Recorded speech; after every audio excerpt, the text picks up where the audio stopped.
এই উপদেষ্টাদের সম্পদের হিসাব আগামী 7 দিনের মধ্যে পেশ করতে হবে।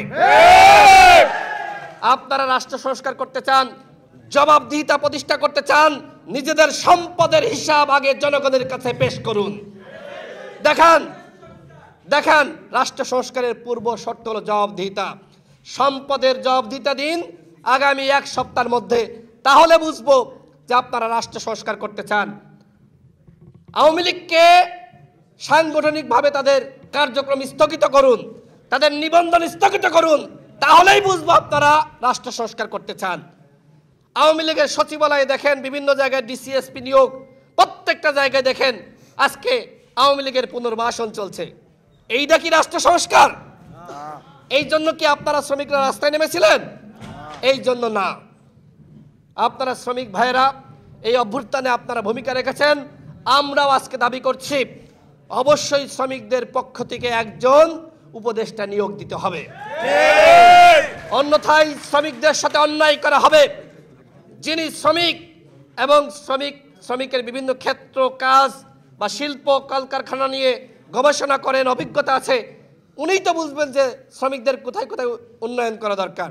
অন্য কেউ বুঝবে?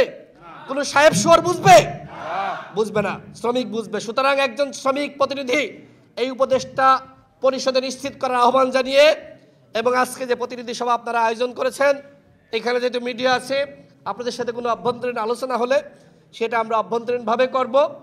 আজকে যারা উপস্থিত হয়েছেন 64 জেলা থেকে কাউন্সিলের দাবি করেছেন, আমাদের সংগ্রামী সভাপতি নুরুল হক নূর তিনি কাউন্সিলের ঘোষণা দিবেন।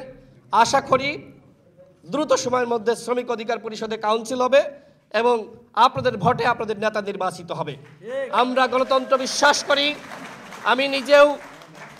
আমি নিজেও সারা দেশের জেলা প্রতিনিধি তাদের ভোটে নির্বাচিত হয়েছে, আমাদের সভাপতি তাদের ভোটে নির্বাচিত হয়েছে, আমাদের যুব অধিকার পরিষদ, শ্রমিক, পেশাজীবী সহ আমাদের প্রত্যেকটা অঙ্গ সংগঠন এরকম কাউন্সিলরদের ভোটে নির্বাচিত হয়।